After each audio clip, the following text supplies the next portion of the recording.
everybody. Thank you for coming.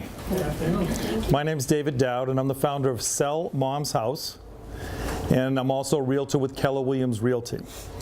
Sell Mom's House is a company that focuses on helping seniors and families in transition to get from here to there. So we focus on downsizing and the entire transition process because we find that seniors tell us that they sometimes find that daunting, right? We all have a lot of stuff to deal with. What we're going to do is break it into a couple of different parts. We're going to start with the downsizing section. That takes about 20 minutes or so. And talk about how to deal with a lifetime of possessions and not make yourself crazy doing so.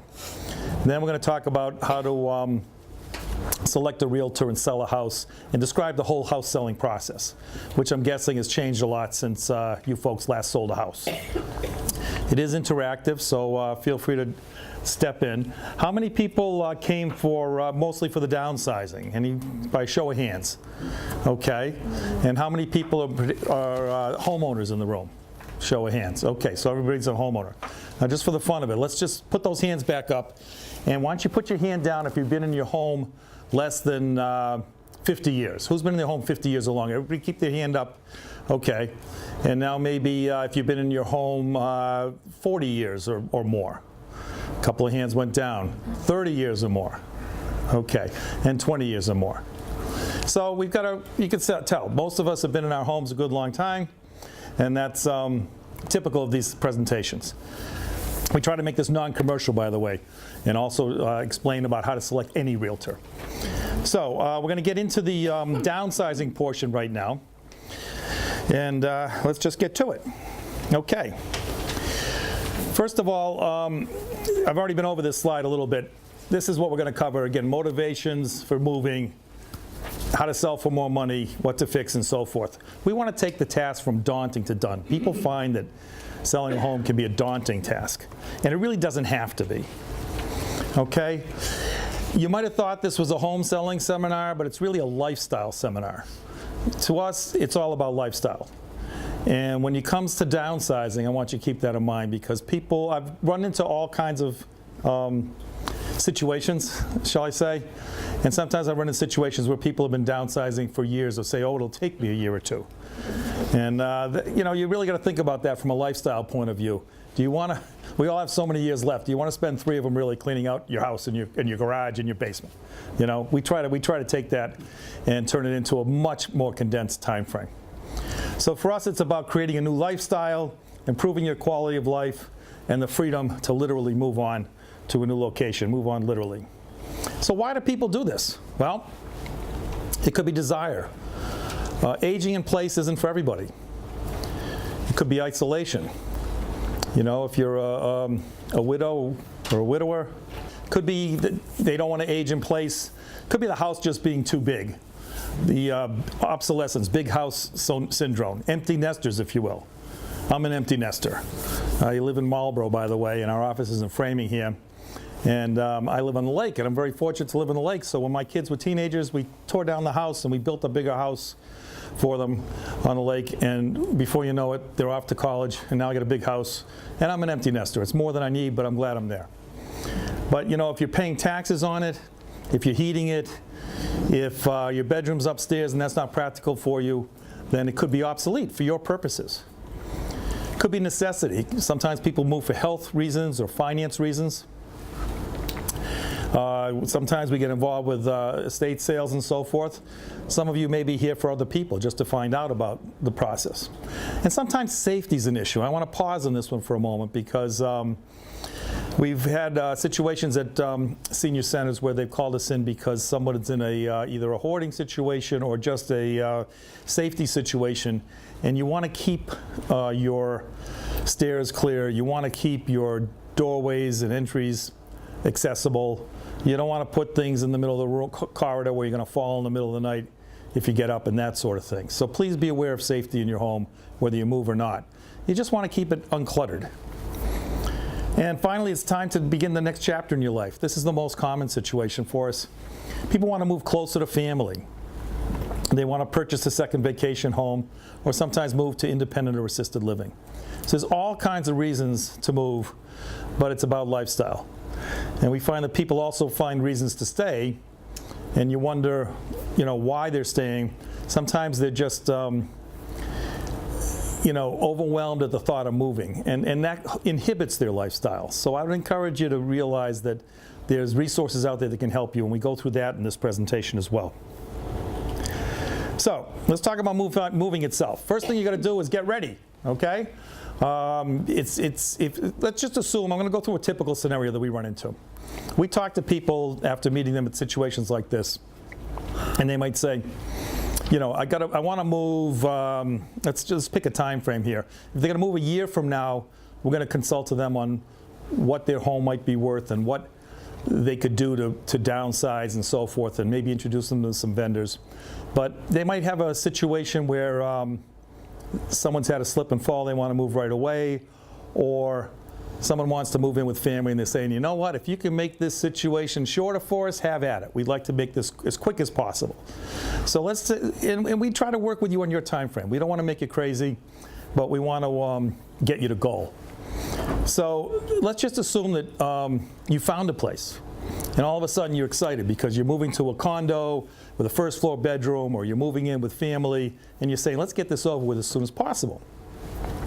When that situation, we're going to get you ready, and the first thing to do there is to realize that we got to separate what you're going to keep from what you're going to sell, what you're going to throw away, and we have to stage everything and go through it.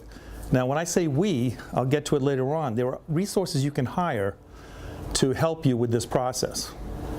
And we help organize that. One of the differences about Sell Mom's House, one of the ways we get you from here to there, is that we manage for you the downsizing process if you want us to, or help you manage however much you need. And we do that at no cost within our realty fee. So unlike most realtors, we're adding services to help get you from here to there. So we would come in and talk to you and say, let's create a plan. First of all, where are you going to put stuff while you're getting ready? And jumping ahead, by the way, one of the things you want to focus on is not starting at the basement or the attic. You want to start with the stuff you're going to keep. After that, it gets easier, and we'll get into that in a minute. But to get ready, we need a staging area, either a garage, a room. You can hire a pod.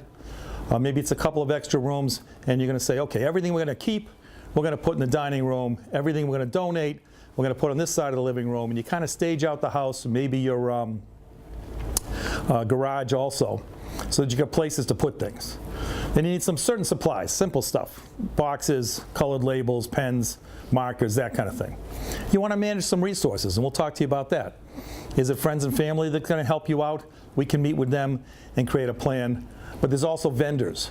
So we can hire the guy, or when I say we hire, it's your money. So what we're going to do is arrange it and say, here's the cost, you approve it, you decide if you want to hire them. But having a dumpster on hand is so easy, makes it so much easier if you really got to try to do this quickly.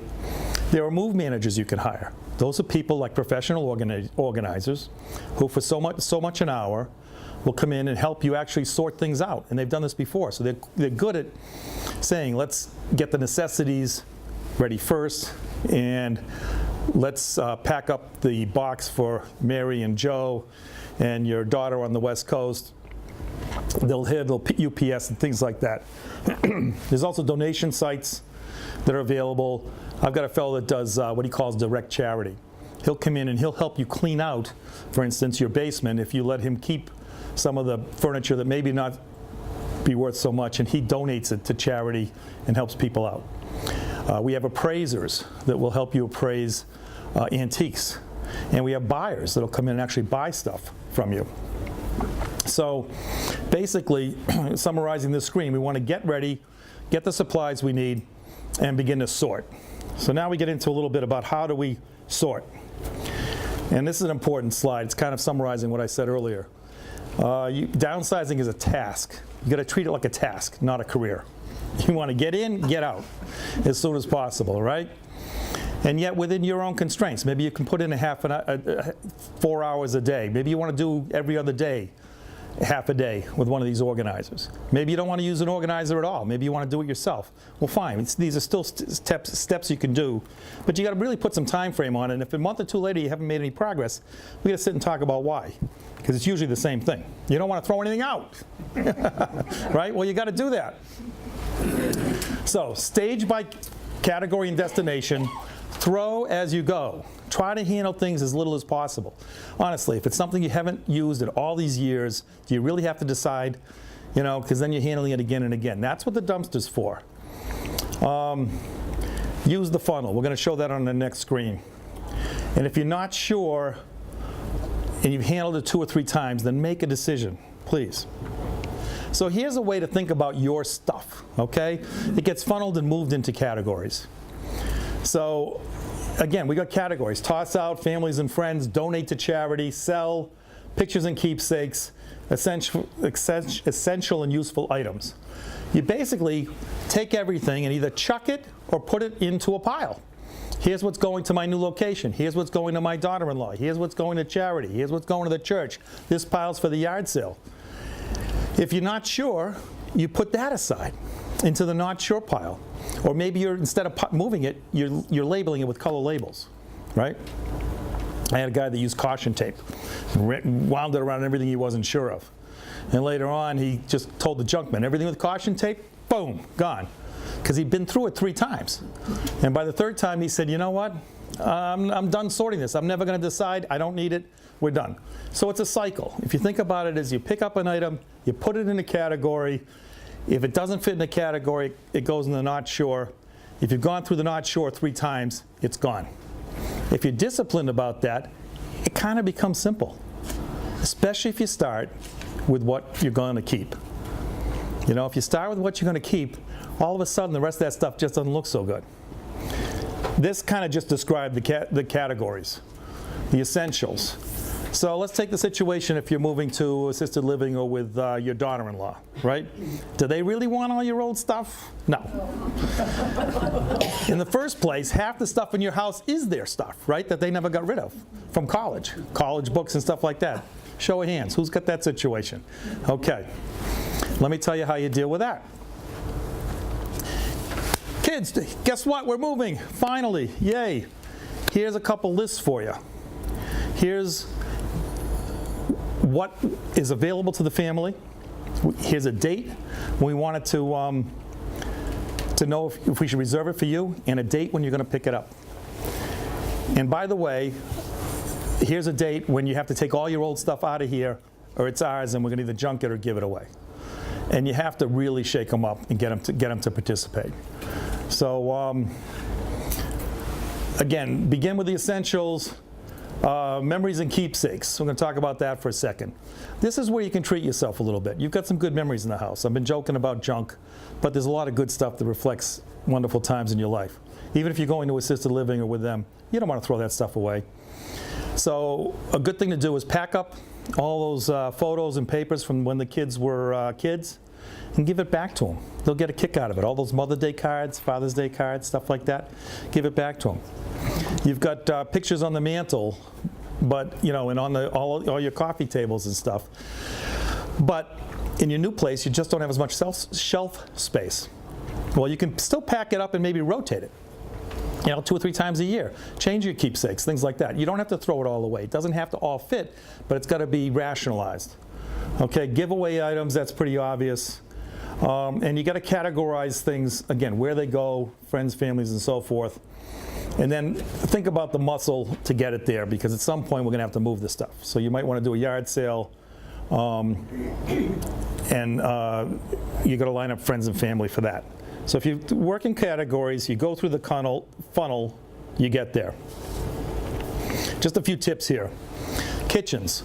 You got duplicates. You got a lot of stuff. How many spatulas do you really need? Right? So you get rid of some of those. That's what you give to charity or you toss out. People do have yard sales, honestly, for the hassle of it all. You know, it's not necessarily recommended, you know, a few $100s. Furniture, keep the best items, but you know what? If you're moving somewhere new, here's a good tip, here's a lifestyle tip. Treat yourself, buy something new. You know, if you go into assisted living, you'll find that there's relatively small apartments. In your handout, you'll see a way to map from here to there on page 1. How many rooms have I got? How many square feet? How do I get to the new location? So forth and so on. You want to map those And you know what, unless it's your really favorite chair and you really love it that much, that old couch, get rid of it. It's time to donate it. It really is. Because in your new place, you don't have that much room. You're going to have money from selling the house. Treat yourself and buy some furniture that fits the location instead of stuffing it in. This is what those move managers do, by the way. They'll actually map it out for you. And you can do that yourself and measure it so that you know what to take and will it actually fit. You don't want to get there and find out it won't even fit through the door or it won't fit in your apartment. So furniture, we recommend you do that. Dresser drawers, you don't have as many in the new location. So get some stackable plastic and you can put it in the closet. And the see-through plastic, now you can kind of see what's in there without opening the thing up, right? And you can rotate them. That's good for your keepsakes too. Toiletries, things like that. You gotta, I mean, that's a half-a-day project, going through the linen cabinet, getting rid of all those old pills. Sometimes you want to take them down to the police station if they're medications and, dispose of them safely. Tools, don't forget, you got the garage, you got the basement, you got the shed. There's ways to donate that stuff too. And there's people that will buy those things, so forth. Here's ways to sell your stuff. Craigslist. Got to be careful with Craigslist, right? There's you don't want strangers traipsing through your house. If you've already moved and you're going to have some people in Craigslist, that's a good scenario. But otherwise, you got to really think twice about that.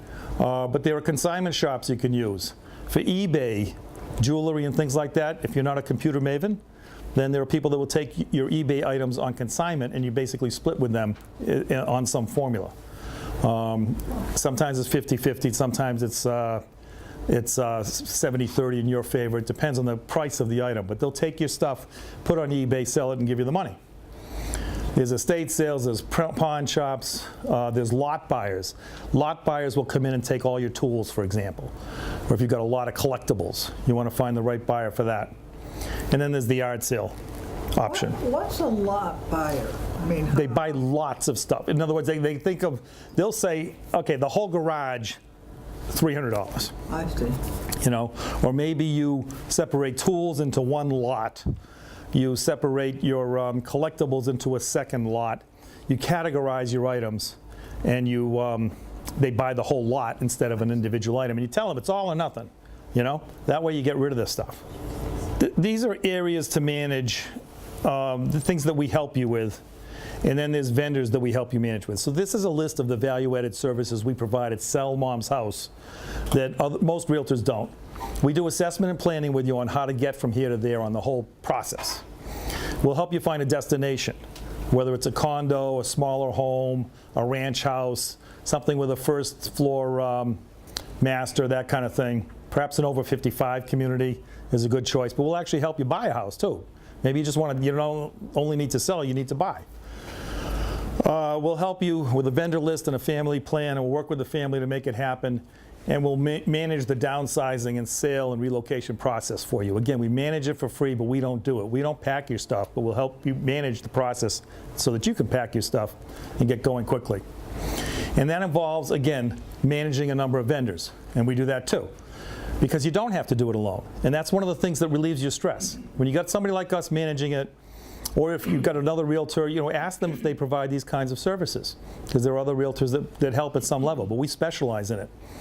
If we find you a downsizing and move manager, we take care of the dumpster guy, the appraiser, some places for charity.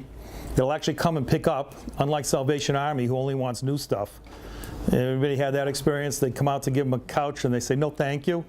It's very insulting, really, because sometimes it's a good couch, but they want to sell it and create some cash. They don't want to just give it away. My guys want to just take it and give it away. Buyers, packers, and movers. So, summarizing, we try to make it go from daunting to done. Don't make it a career. Yes, you can do this. Everybody else has. Everybody moves at some point. It's a question of whether you handle your stuff or somebody else does. But the real question is, how long are you going to let it interfere with your life? And can we help you improve your life by moving to a new location, lowering your taxes, lowering your stress level, and perhaps putting you into an environment where there's more camaraderie and so forth, like these over 55 communities or assisted or independent living. There's lots of choices. The choices are up to you. Our job is to help make it happen. Any questions on downsizing and moving that I've been over? Yes, ma'am.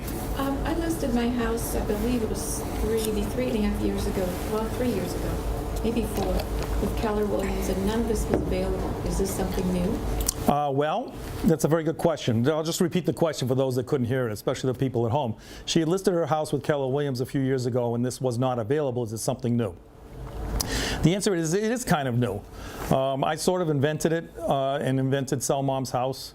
And I didn't want to start with my background since we're on TV, but I'll just tell you that it is new.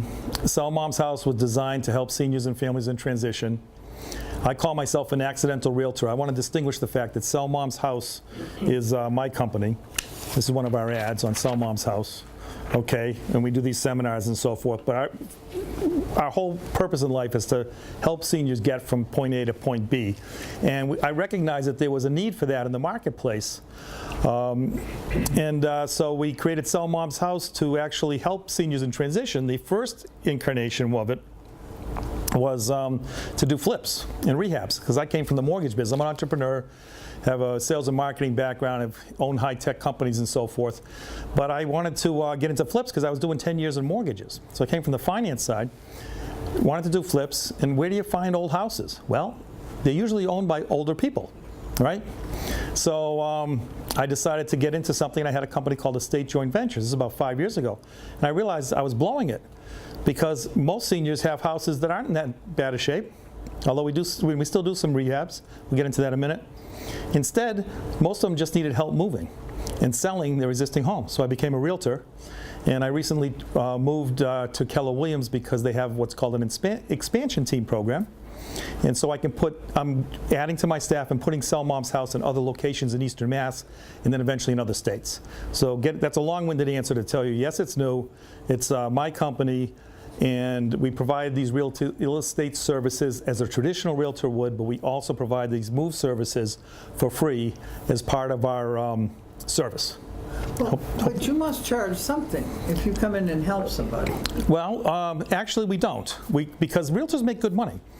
You know, we'll get into that in a minute, but you're usually paying a 5 or 6% commission fee depending on the size of your house, so forth. So we add these services to it, and we do more volume as a result of it. So you know, we have a little more higher cost, but you know, if you take 5% of a $400,000 house, there's $20,000 there, 10 for the sell side and 10 for the buy side. Well, I think $10,000 is enough that we can provide some free advice. But again, we don't do it. We just manage it. Other questions on downsizing?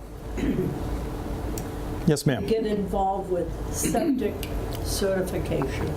We do, but that's part of the selling. So I'm going to touch on that in just a few minutes, if that's okay. And again, we don't do it, but we manage it. The question was septic certification. And this lady's question was, how can we do it for free? And I think I answered that.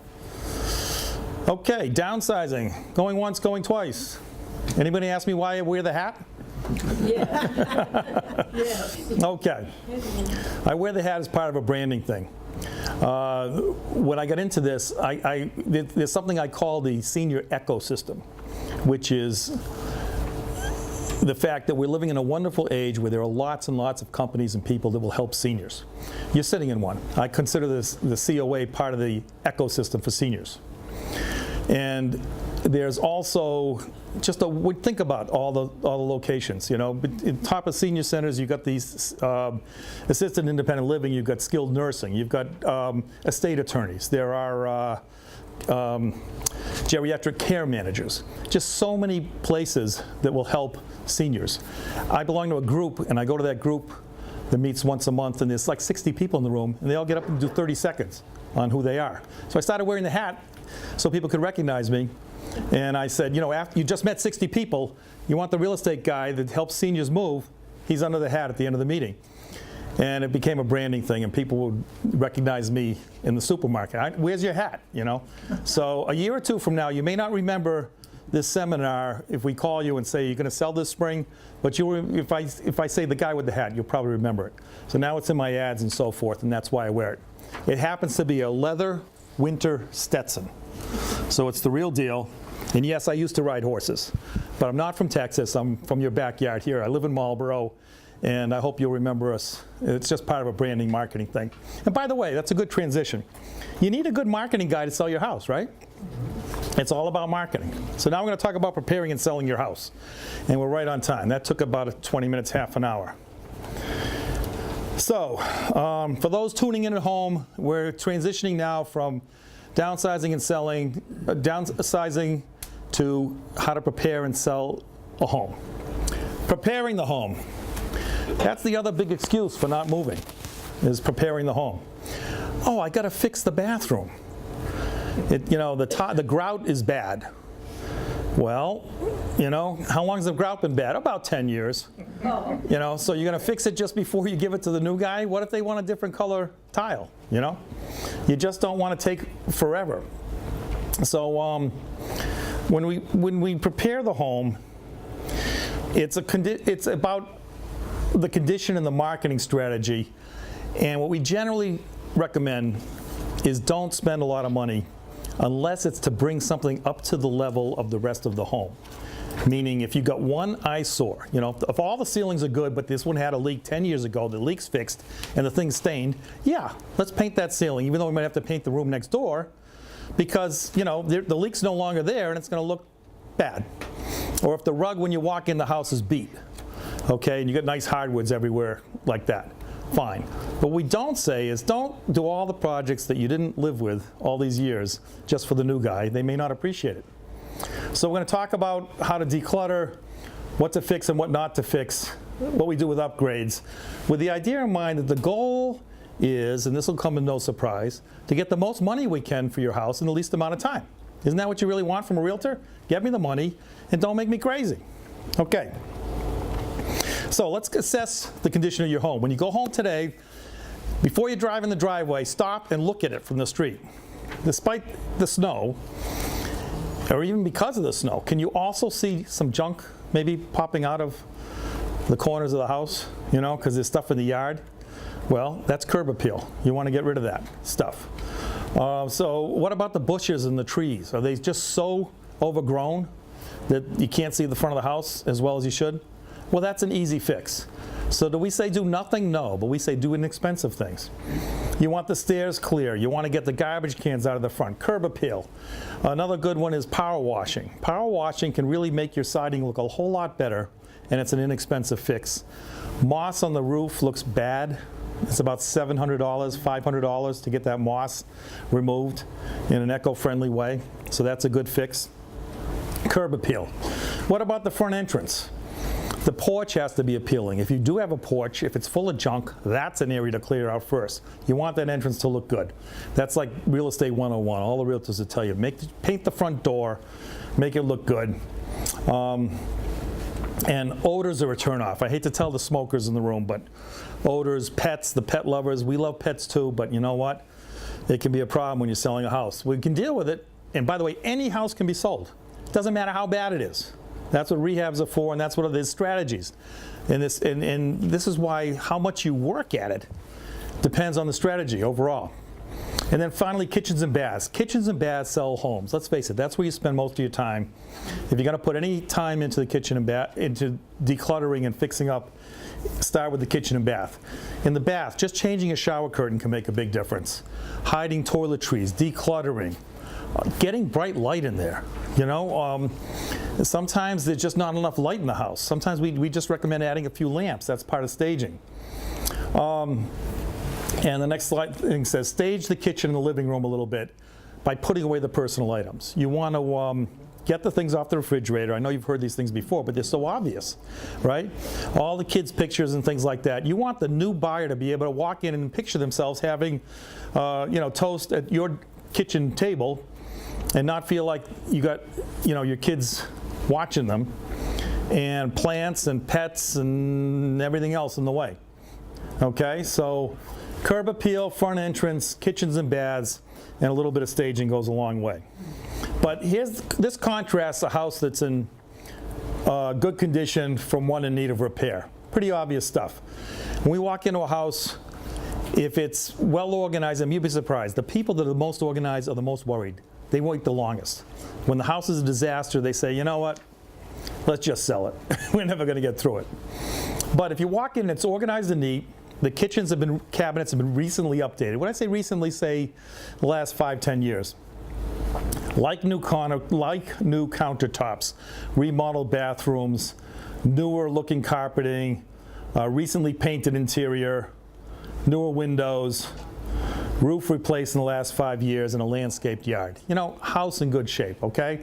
Think about it from a curb appeal and from a walk-in point of view. Does it look more like that, or does it look like it's in need of repair? There's stuff all over the place. The kitchen's back to the 90s, you know, it's avocado and linoleum floors, okay? There's plenty of that out there. You see those leaky ceilings and watermarks. You got original windows. Windows are a big thing. Old septic. We're going to talk about that again in a minute. Carpeting looks used and worn. Wallpaper peeling. You get the idea. Broken stairs, things like that. Screens that are torn.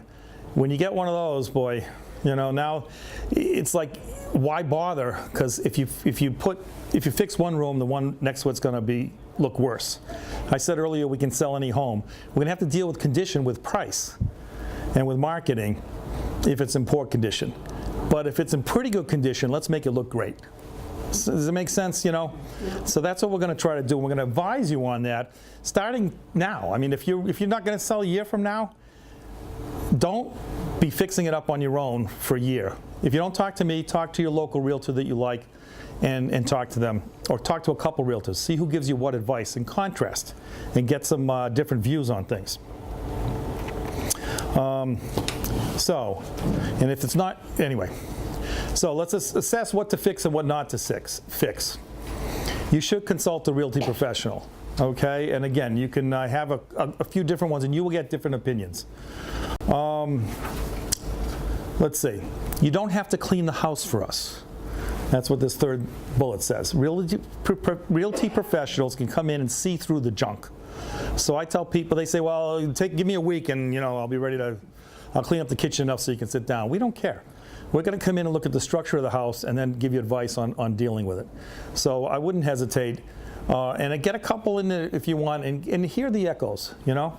Unless you've got if you've got a niece or nephew that you're going to give the house to anyway, we still don't mind giving you advice. Just let us know. Okay. Decisions come down to cost benefit. That's the way we look at it. And a lot of that depends on the price point of the neighborhood. All right?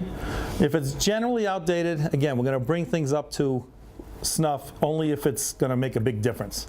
Otherwise, consider selling as is. And this is where we get into potentially a rehab situation.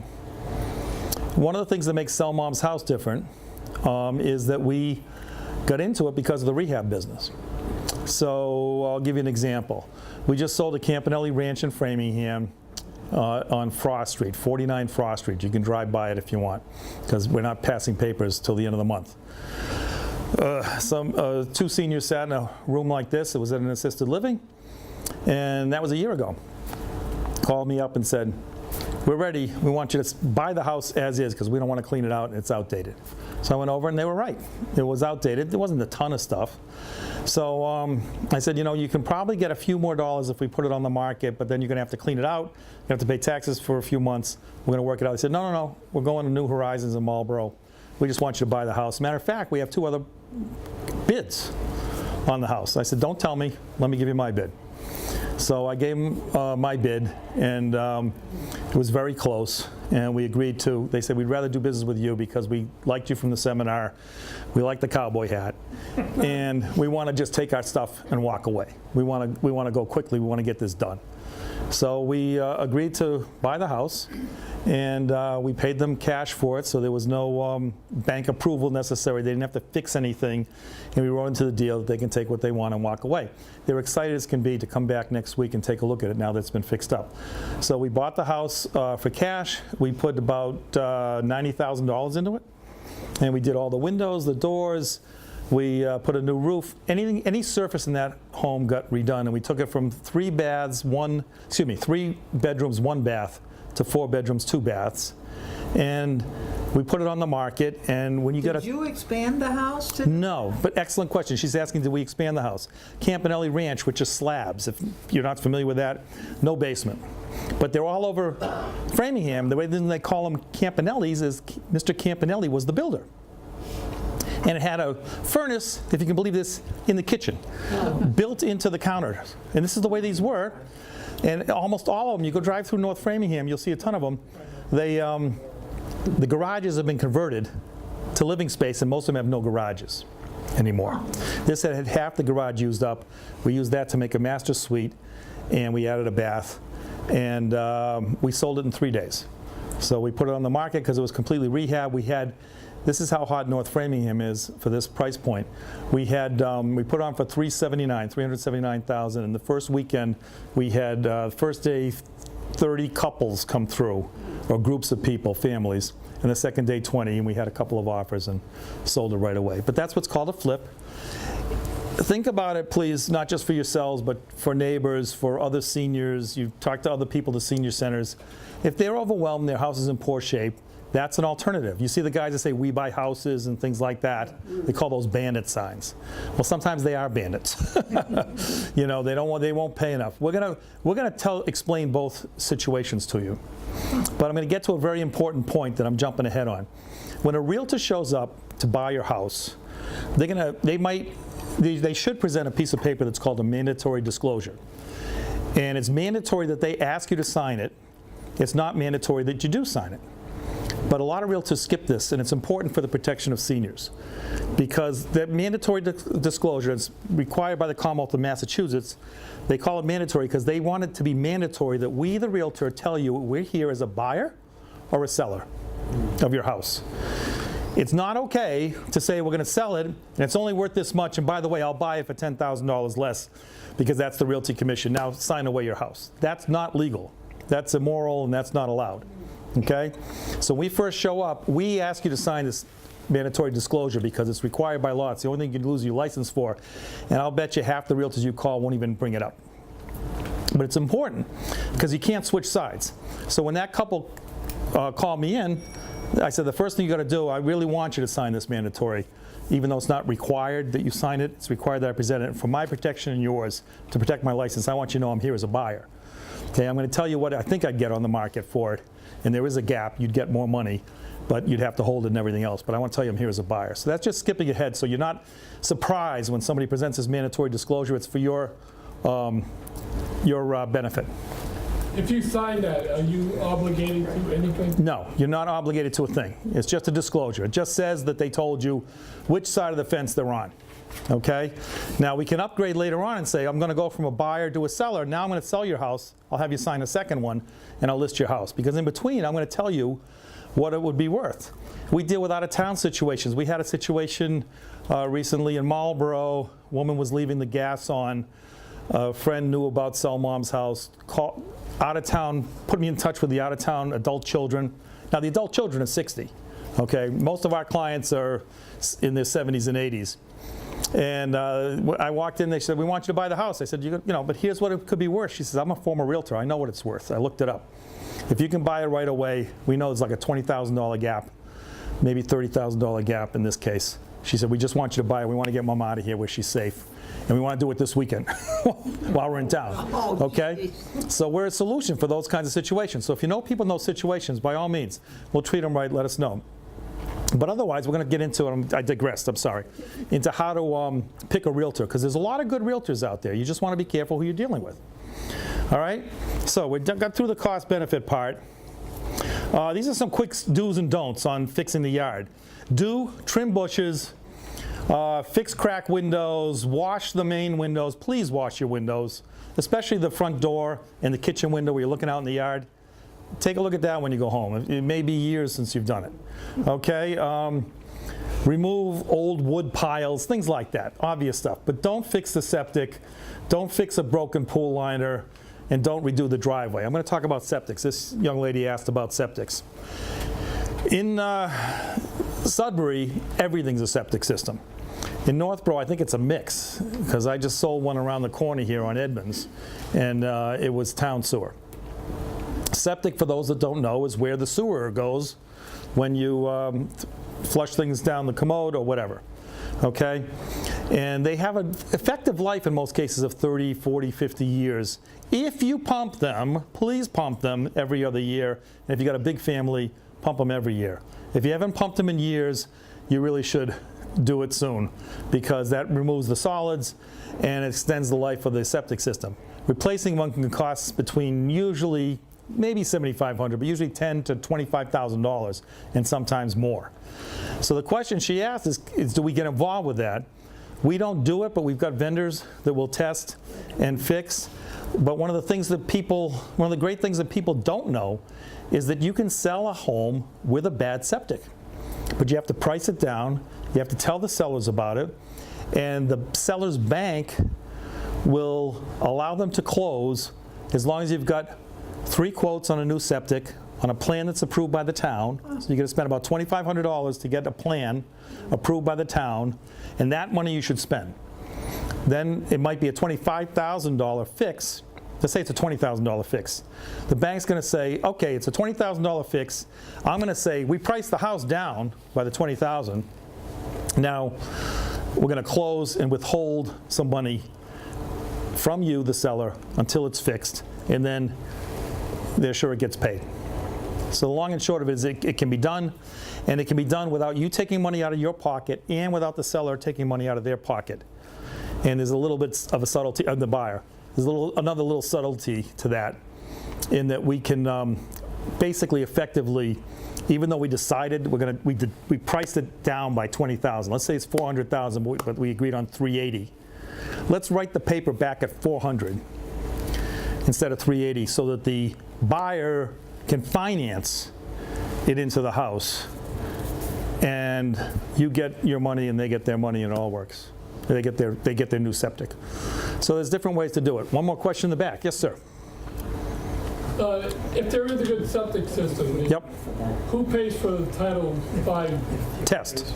The seller or The test, you pay for it, the seller. the seller pays? For it? Yeah. Let me let me just go from there to cost for the seller, okay?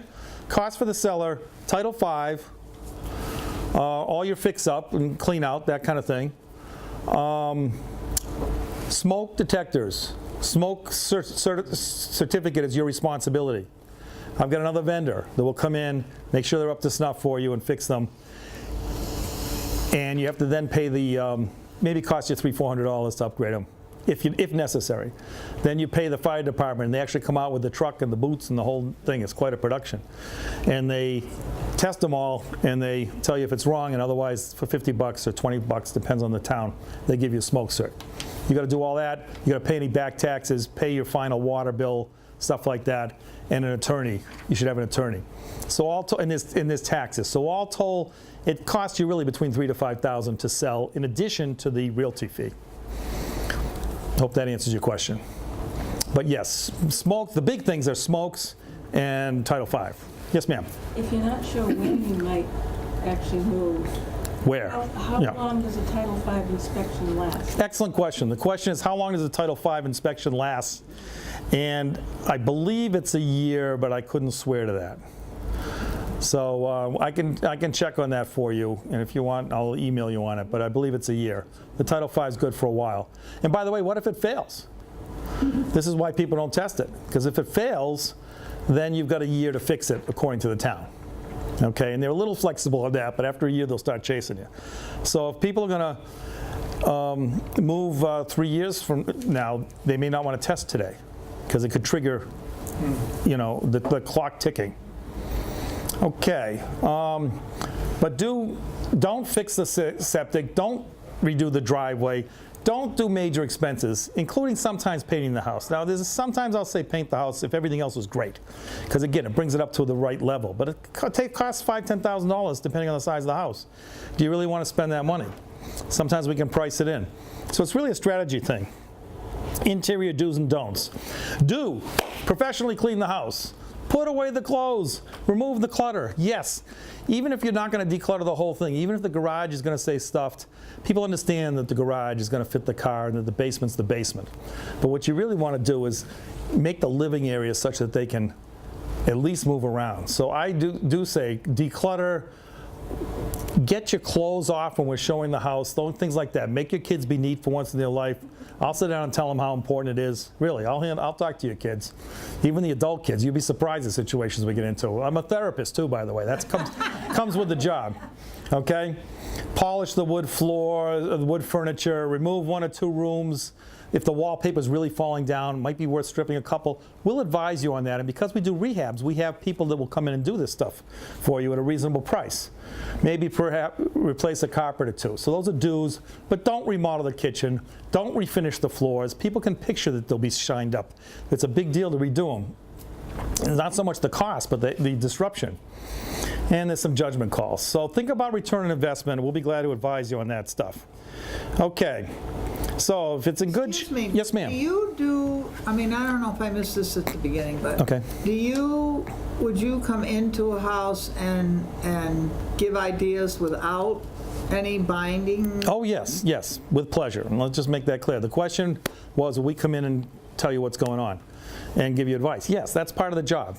You know, that's part of being a realtor, is to give you advice. And we don't mind doing it a year or 2 early. You know, we'll do a CMA, which we'll get to in a minute, a market analysis. We look it up online, and before we walk in, we got color printouts of what's happened in your street, in your area, what the range is. Now let's look at the house and see what kind of shape it's in and whether we should do it. So if you want to do that, just email me, david@sellmomshouse.com, or call me, and I'll come do it for you. So let's talk about the selling process, how to get the most money. Okay, you got some choices. You can do the public sale, and for those that want to stay, we're going to show MLS later on. And again, our brand is Keller Williams Realty.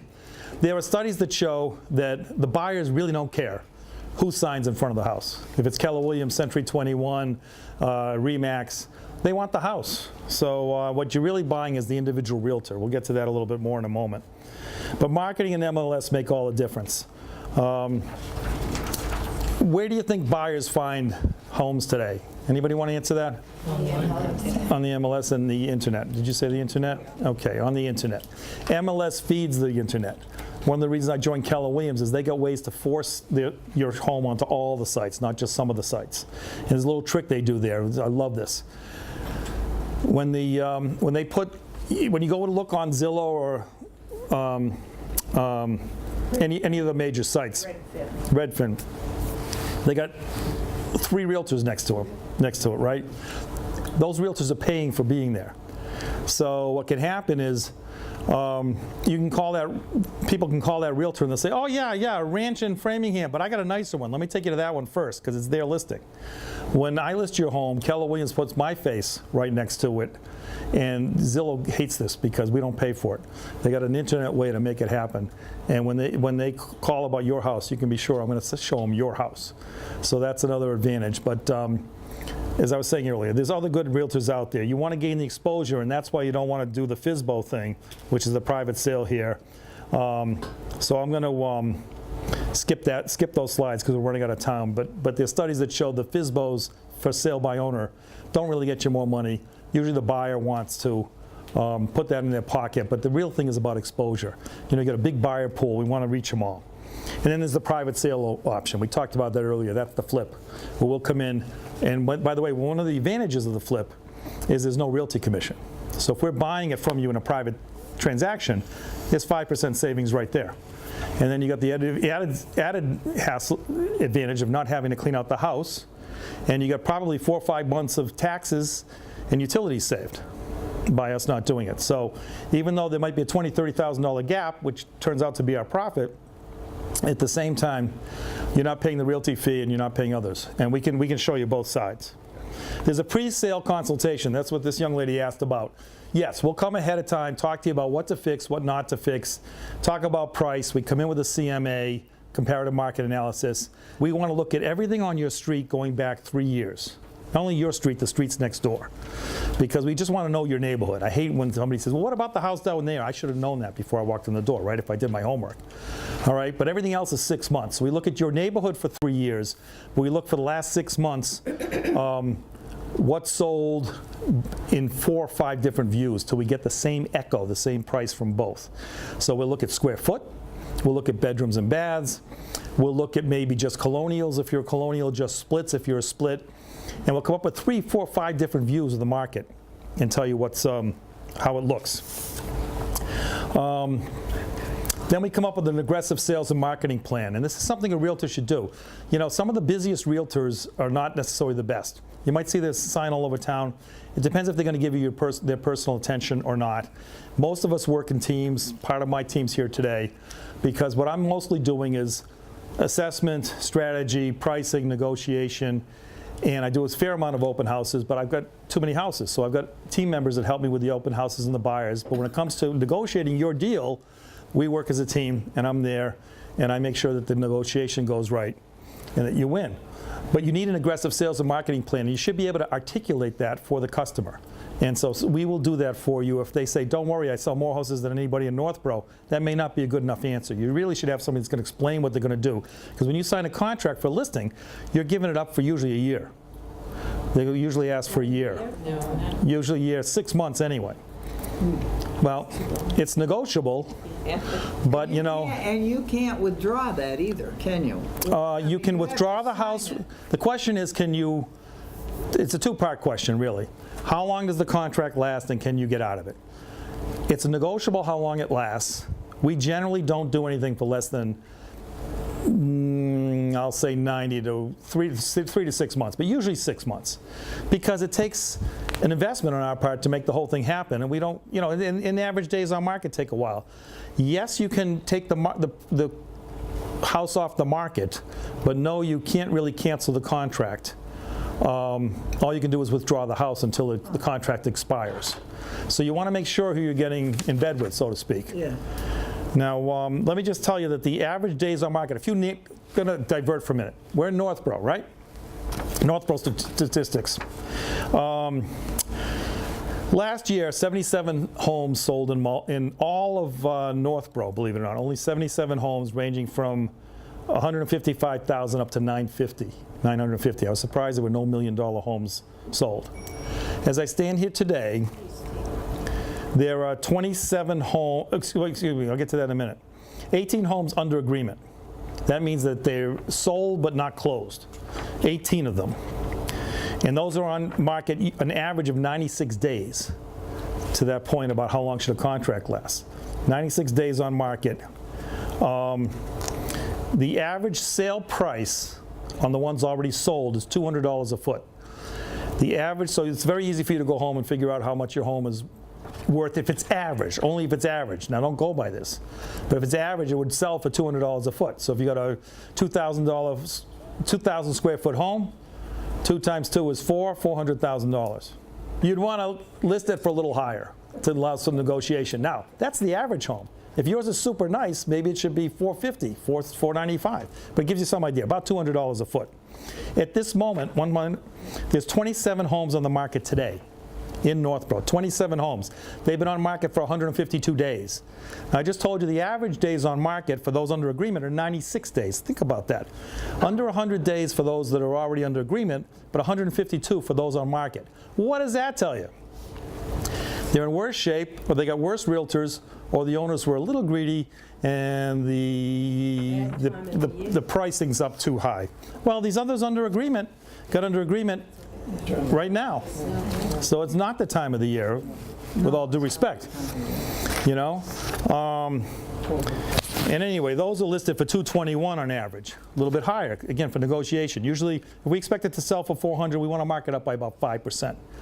So we'd want list it for $420, $429, if it's average, okay? And by the way, the average list price is $752 right now, so they're more expensive homes, which also adds to days on market a little bit. But it's good to know this stuff. And by the way, realty is like it's a little part art, part science. But it's a skill, it's a profession. Just like you're a lawyer, you're a doctor. You really don't want to do this yourself. You want somebody that's really will talk to you about it, make you feel comfortable, and go through all this stuff. When we list a house, our average visit's 2 or 3 hours, and we can do it in less. But we sit down and talk, we go through the house, and we go through all these things, and we talk about what your needs are. And we sometimes agree to do business then, sometimes we come back a month or 2 or 6 months later. You know, whatever makes sense. So, a good realtor is going to do a pre-consultation strategy, a marketing plan, and they're going to show sensitivity to seniors and family members. What does that mean? A willingness to communicate to all parties. Will you come back and do this again when my daughter's in town next week from Buffalo? Yes, we will. They're going to anticipate needs, make recommendations. Where do you have a place to go? Who's going to help you pack up? All these questions that you need to do. We're going to anticipate the whole sell process so you don't have to. And we're going to define a plan to get you from here to there. So how do you manage a realtor? And as I said, we try to make this, obviously we'd love to talk about ourselves, but there are a lot of good realtors. How do you tell a good one from a bad one? Well, if they're related to you, that doesn't necessarily make them a good one. But it might mean you're stuck, okay? You could be Wear a black hat. wear a black hat, you got to be, no, black hat works for me anyway. So you want to interview them early before you spend on repairs. Remember, they work for you. If I can't tell you anything else, you're the boss. Realtors are aggressive types. It's part of the selling. It's just what we do. But we should also be sensitive to your needs, and we should remember that you are the customer, okay? And we should work for you. So don't do it if you're not comfortable. Mandatory disclosure, I mentioned that earlier. Don't be afraid if they ask you to sign it. You don't have to, but there's no harm in doing it. I would sign it for them. It shows you're savvy. Oh, I went to a seminar. I know. That's okay to sign. Great. It's okay to ask for recent references. This is a good one. Even the local favorite. Tell me somebody whose house you sold in the last 6 months. Tell me the last 3 people's whose house you sold, or somebody that's on the market today. Call those people and ask them how they did. And do it for me too. That's a really good indication of how good they are. A, will they cough up the names right away, and B, actually talk to those people. It's like hiring anybody else. You're paying them $20,000. You might as well check them out. But don't be intimidated and don't say, oh, I sell more than anybody. Well, that's not necessarily, even though it may be true, doesn't mean they're easy to work with for you. Okay. Ask how they plan to sell the home, how they're going to position it. Hey, we got that bad septic. What are we going to do about that? The house has a steep cliff in the back. It's a downhill driveway. How are you going to deal with that? All those kinds of things. It's good to hear what they have to say. Ask them what other services are included. You're just going to sell it, or are you going to help me move? Whatever you want, whatever you need. Do you have vendors that can help? And ask them to describe the whole process. Okay, run the movie for me. That's one of my favorite expressions. Run the movie. If I do business with you, what happens next? How does it all work? People shop in brackets, right? They want to shop in brackets. So, one of the dangers of overpricing, I hate the sentence that says, well, let's try it harder and see what happens. Some realtors will do that because they want to just get your listing. We come in with a range, and we don't mind necessarily going at the high end of the range if your house warrants it. But we don't want to fool you and fool us. Okay? What really happens is you get long days on market, and some people won't even come because they're shopping up to $400,000. They got a pre-approval letter up to $400,000. They might look to $425,000, but they're not looking at $450,000. So your best buyers aren't even going to look because you priced out of their range. So you want to be careful about that. You price too low, you're giving your money away. We want to be careful about that. You get long days on market and so forth if you price long. But good pricing is a little bit of art and science. And if you price too low and you put it on, if you miss by a little bit, you know what's probably going to happen? You're probably going to have multiple offers and sell it right away. And that happens too. Sometimes we price aggressively. If you want to move quickly, and we will price it at the bottom of the range and do a double open house and tell them, especially if it's a really nice house, maybe not the bottom, I shouldn't say that necessarily. We'll talk to you about it. But if you price it right and you do an open house or two and you say offers requested by Wednesday or Tuesday, it makes it sound like the house is going to sell right away. And we do get multiple offers sometimes. We stimulate that. So anyways, there's a whole strategy to it that depends on the condition of your home and your time frame and tolerance for people traipsing through and a bunch of other factors. So we take that all into consideration. So let me just tell you what doesn't impact pricing. What you paid for the property doesn't matter. What you need to clear your mortgage, that's a different problem. We can talk about that. Or the fact that you overspent on repairs. That's not going to necessarily help you get your money back. Accurate pricing will be more showings, shorter days on market, and less intrusion on your life.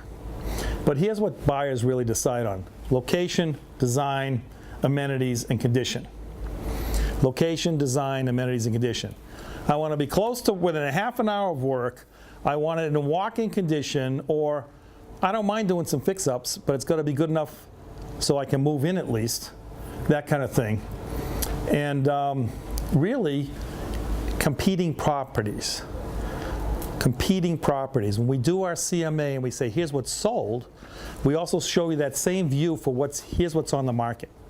So here's what's on the market now for colonials, for 3 bedrooms, 2 baths. Here's what's on the market now in your neighborhood. Obviously, if there's a much nicer house across the street and it's priced lower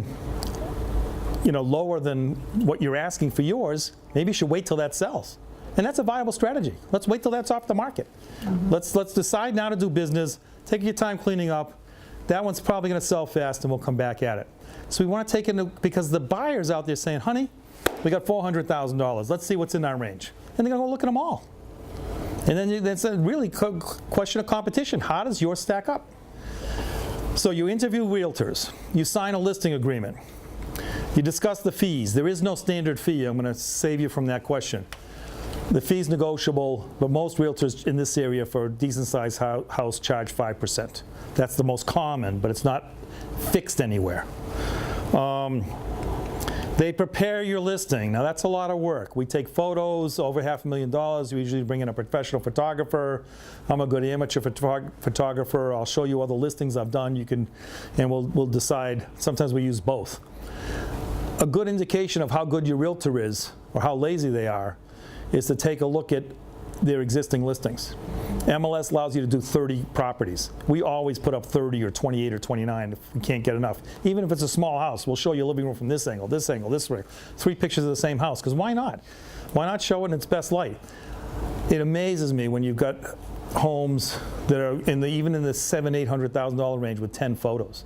Why put up 10 if you can put up 30, Yes, ma'am. Since I did list with Keller Williams, and I can't remember if it's 3 or 4 years ago now, they did a marvelous job with the photographs and the internet presentation. It was just wonderful. That's great to hear. It really was. That was great to hear. That was an endorsement for Keller Williams. And you sold your home? No. You didn't sell it. What happened? It's a long story. All right, I can't wait to hear. She's got a long story. I can't wait to hear it. When can I come over? How's Tuesday? All right? I'd love to hear the story. Okay, great. Anyway, let's see. So this is the process. Okay, then we prepare your listing, and that includes a description and everything else. And by the way, if you want to see it ahead of time, we'll show it to you ahead of time before we post it. Because we like to get, and when we walk around, we do a lot of details. Why did you buy the house? Tell me about the features. What work have you done? Lots of good questions to include stuff. And then we try to do some rather attractive positioning, And even if it's in bad shape, that's okay. If it's in terrible shape, contractor special, handyman special, price to sell. That's a good one. Price to sell, needs work. Come and get it quick. It's going to sell. It can still sell. And then we put a lockbox up, and we do an open house. On the open house or 2, we try to sell it right away. If not, usually there's a lockbox. Realtor calls me, can I show it on Wednesday? The realtor comes by themselves and shows it on Wednesday. Let themselves in with the lockbox. Now, there's also something called accompanied showings. On the $1 million houses, or on your house, if you really feel that you don't want strangers in there, we'll actually go and meet them at the door. And so there's Realtor A and somebody from Sell Mom's House there doing an accompanied showing. And that's a choice you can ask for. Yes, ma'am. That's what I was going to ask you, because I've heard some pretty horror stories about open houses and people losing things that, We advise you on that. Her question was people losing things at open houses and things like that. This is a whole area we advise you on. And we talked about staging and stuff like that. So I was Walpole. I was doing a whole open house with somebody. I walked in, and there's all these little knickknacks. Some of them are like antique compasses and things like that out on the tables. I put them all in the drawer. I said, look, we put them all in one drawer for you because we thought you were going to take care of that, but we protected it. So the point behind accompanied showings is we will be there. But still, use common sense. Your valuables should get locked up. Get a safe deposit box if you've got, gold coins and stuff like that. I don't want to be responsible for that stuff. We use all good precautions we can. But the other thing is accompanied showings if necessary. So that's the process. Then we get into offer negotiation. This is important. So they make an offer. You can accept their offer. You can counter offer. You can take out certain things. But either way, I want to tell you now to be prepared to respond quickly. Seniors don't like to be pressured. Buyers don't like to lose houses because it depends which side I'm on. And we do the buy side too. Reason we love to do open houses is we get lots of buyers coming through them. If they won't buy yours, then my staff and I will help sell them another house. So sometimes it's competitive, especially if you've got a nice house. Let's take the best case. Beautiful house, you've remodeled it, it's not cluttered, you want to move in a hurry, whatever. We price the house right, we give you a range. We have a stimulating open house. We have a couple of offers. Or what's more likely to happen is, I said offers on Tuesday, the phone will ring. Do I have to wait till Tuesday? Can I bring somebody over now? And we make it such that yes, you can in most cases, or else we tell them. We discuss all this with you ahead of time because we don't want to lose that first buyer. Sometimes your first buyer is your best. And they might make a good offer because they don't want to get skunked. They don't want to get in a competitive situation. So they might make an offer that's 10 over and you say, look, we just would rather wait till Tuesday, but if you'll come up 5,000, that's close enough for us. That kind of thing. So we negotiate that on your behalf, and there's a little discussion as to what you allow us to divulge and what you don't. I'm not going to, for the sake of time, I'm not going to get into that right now. But there's a whole strategy to it. Another very important thing is the pre-approval letter. I think I mentioned I was from the mortgage business, 10 years in the mortgage business. I wrote a lot of pre-approval letters, and I can tell you that today, some of them, it's gotten better, but a lot of them aren't worth the paper they're written on. Why? Because they didn't necessarily pull all the docs or do the right investigation. Eventually, approving a mortgage gets to an underwriter that looks at it usually the week before. Why the week before the closing? Because they have to wait for the appraisal. They have to wait for you to do your inspection, da-da-da-da-da-da. If it gets there and the underwriter says, oh, W-2 says $75,000, but it's a commission-only position, or a base is 50, and the commission's less than last year, then they're going to take the lesser of the average, and your loan blows up at the last minute. One of the precautions we do for you as the seller is we call up who wrote that letter, and we say, we know it's private business and you can't tell us everything, but are they self-employed? Is the income declining? Have you pulled the docs? Do you actually have the docs? Do you have the bank statement? Did you verify everything, or are you waiting to get all that? Because it can make a huge difference. And if they say, sorry, we can't cooperate without the buyer's permission, then I call up the selling realtor and say, listen, we can't accept it. We want to take your offer, but you got to ask your buyer to lighten up or else pre-qualify with one of our loan officers. All right, and we have to happen to have a loan officer at TD Bank that we use a lot that's close to the company. So that's another important service we offer for you. So I'm just trying to take you through the whole process. Offer negotiation, we review the buyer's credentials, we deal with the multiple offers, then we accept, we reach a deal, right? That deal is subject to their inspections. And by the way, they can say, we'll do it, but we want you to throw in the some of these other items, like one lady wanted all the urns in the yard because they were fountains, and they can write that in. They wouldn't include it because it's not real property. It's the whole story as to why we wouldn't want to include that. We do that on a side letter to not mess up their mortgage company. But you can accept or not accept certain conditions. We want the washer dryer, we don't. You write those in, by the way, when we do your listing, but sometimes they might ask for it anyway. So, but they're going to come do inspections. Now, that's not the appraisal, that's inspections. They have a home inspector, they pay him $500, $600. He comes in and finds things wrong with your house. I don't care how good it is, he's going to find things wrong with it. All right, this reverse polarity on this plug over here. What the heck is that? It's two wires that are the wrong way, but he's going to point it out. So forth and so on. I try to get them to write into the offer that they won't nickel and dime the first $2,500 worth of inspection items, just to wave that away. But otherwise, we're going to negotiate it. Anyway, we get through the inspections. But let me just tell you, the offer price isn't always the offer price. The reason I'm hung up on this is something you don't want to do by yourself. Some realtors will just grab the price, and say, let's get under agreement. Well, we want to get under agreement only if it's going to close. Only if it's going to close. So I'm looking for reasons it's going to blow up. I don't want to waste my time. And once you take it off the market and put it back on, now it's contingent, back on market. The new buyers look at it and say, oh, there was something wrong with that house. Let's go over to the other one first, the one that's new on the market. Get through inspections. Now you hire a lawyer. We can recommend one if you want. We do a purchase and sale, which replaces the original offer. And its protections, you should have a lawyer on that. The lawyer's bank does a title search. They find out that when you refied 3 years ago, they didn't record the mortgage. They got to get that fixed, that kind of thing. You're responsible to cure title issues, and then you have to deliver it broom clean. What does broom clean mean? Just what it sounds like. You know, you don't leave the garbage pails. It's not, you can't leave the last few bags. It has to be swept, and you have to get rid of all this stuff. That's where the Sell Mom's House value-added features help, because we can help make sure that that happens. And Theo and I have done some last-minute rescues and things we probably wish we didn't have to do, but we want to make sure it closes. And then the close. Guess what? You're not there for the close. Most of the time, you're not there. You've signed a power of attorney, your lawyer signs for you, and he knows where to wire the money, and it's his responsibility to get it there. And it usually happens with check or wire transfer. Any questions on the conveyance process? Okay. One question. Yes, ma'am. What if you sell the house by yourself? Do you still, can you still hire, are you ask you to come advise how to sell the house? The question is she's going to sell the house herself. Can you still, by owner, Yeah. can you still ask me to come? The answer is absolutely yes. With a charge? There is no charge, but you can be assured that I'm going to tell, I would say yes, as long as I can contrast the reasons you should use us, and then you decide without pressure. Because half the time the for sale by owners don't work. You might have missed our slides on that. For the 5%, we're probably going to save you or get you a higher price. So yes, and most realtors would do it for free. As a matter of fact, they call on FSBOs and say, how's it going? Can I list it for you? How long you gonna do this before you give it up? But it depends on your house a little bit. So yes, we would come for free, but we would, obviously want to contrast the pros and cons and let you make a decision. And we would do that without any pressure, without any obligation. Thank you. It's just part of our job. You're welcome. I hope that I repeated that question. Okay. Summarizing here.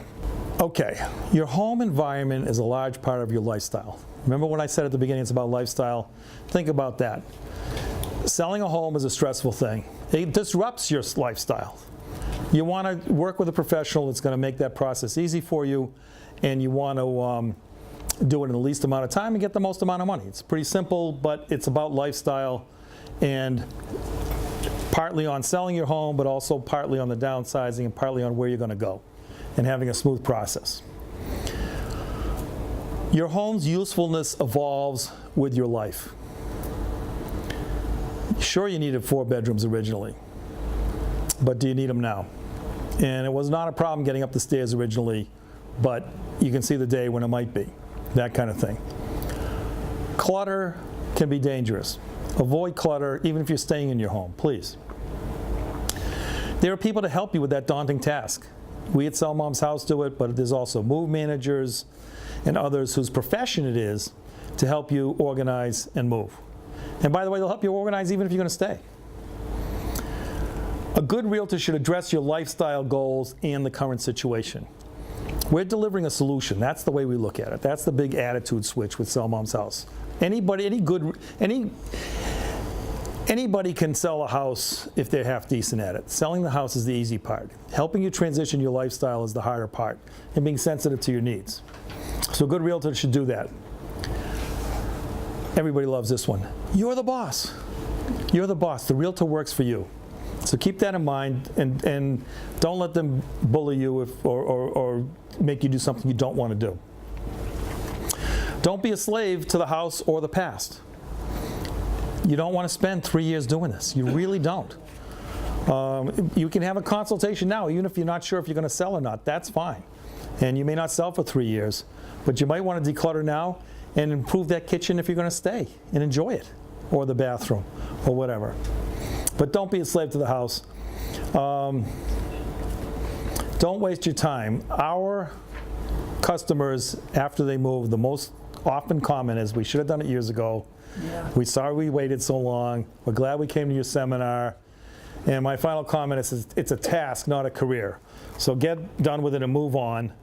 Again, we're Keller Williams Realty, but Keller Williams is a big company.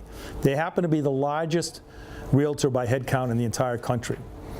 They've gained that status over the last 10 years because they have amazing marketing, and they're a realtor up company. We're managed by a committee of our realtors. So we do things that are good for us and good for our customers. But my company is Sell Mom's House. Sell Mom's House has been in business for about 5 years because I came from the mortgage business. I ran away from the mortgage business because people lied to me. They told me banking was a stable business. Well, turned out not to be so. And I wanted to get into rehabs, and we still rehab properties. Why is that important to you? Because if you or someone you know has a home that's in tough shape, we can buy it for cash, or we have contractors that will buy it for cash. We also have contractors that will help you fix up if you want to stay. So if you want to stay and you want a quote on a kitchen or bath, you can call me for that too. Spring is the best time to sell a house. Spring starts now. It takes us a month to get it on the market.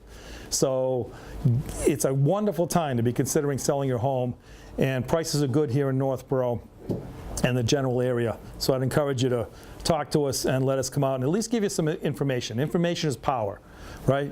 Once you're informed, you can decide to do it on your timetable, and we respect that. But part of our service is to just meet people. It's a big ticket item. We're happy to go out, even if you're not sure, and give you the information and the benefit of our experience. Thank you all for attending. Thank you.